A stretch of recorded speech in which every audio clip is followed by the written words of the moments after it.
ಒಂದು ನಿಮಿಷ ಇರು ಮಚ್ಚ, ನಮ್ಮ ಅಣ್ಣ ಕಾಲ್ ಮಾಡ್ತಾವನೆ. ಹಲೋ. ಹಲೋ, ಬೆಳಿಗ್ಗೆ ಬೆಳಿಗ್ಗೆ ಎಲ್ಲಿಗೆ ಹೋಗಿದ್ಯೋ ಗಾಡಿ ತಗೊಂಡು?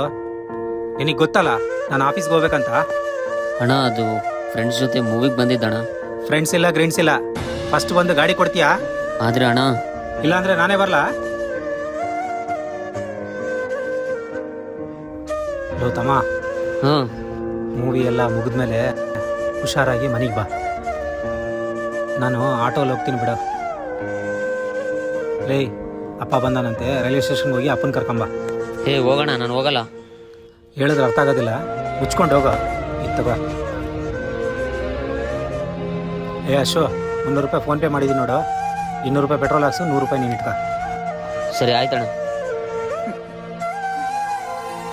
ಏನೋ ನಿನ್ನೆ ಜಾಬ್ ಇಂಟರ್ವ್ಯೂಗೆ ಹೋಗಿದ್ದಂತೆ ಅಮ್ಮ ಹೇಳಿದ್ಲು, ಅಷ್ಟು ಅವಸರ ಏನಿತ್ತು? ಅಣ್ಣ ಅದು ಎಷ್ಟು ದಿನ ಅಂತ ನೀನೇ ಖರ್ಚು ಮಾಡ್ತೀಯಣ್ಣ. ನಾನು ಯಾವುದಾದ್ರೂ ಒಂದು ಕೆಲಸ ಹುಡುಕೊಂಡ್ರೆ ನಿನಗೂ ಖರ್ಚು ಅನ್ನೋದು ಕಮ್ಮಿ ಆಗುತ್ತಲ್ಲ. ಅದೇನೋ ಕಂಪ್ಯೂಟರ್ ಎಕ್ಸಾಮ್ಗೆ ಪ್ರಿಪೇರ್ ಆಗಬೇಕಂತ ಹೇಳ್ತಿದ್ಯಲ್ವ? ಇರಲಿ ಬಿಡೋಣ. ನೋಡೋತಮ್ಮ, ನಾನು ಓದ್ಕೋಬೇಕಂದ್ರೆ ನನಗೆ ಸಪೋರ್ಟ್ ಯಾರೂ ಇದ್ದಿಲ್ಲ. ಇವಾಗ ನಾನು ಇದೀನಲ್ಲ, ಚೆನ್ನಾಗಿ ಓದ್ಕೊಳ್ಳೋ. ಅದು ಅಣ್ಣ, ಅದು ಇದು ಏನೂ ಇಲ್ಲ, ನೀನು ಚೆನ್ನಾಗಿ ಓದ್ಕೋ, ನಾನು ಇದ್ದೀನಲ್ಲ. ನಿಮ್ಮ ಲೈಫಲ್ಲಿ ಕೂಡ ಈ ಥರ ಹಣ ಇದ್ದರೆ ಈ ವಿಡಿಯೋನ ಅವ್ರಿಗೆ ಟ್ಯಾಗ್ ಮಾಡಿ.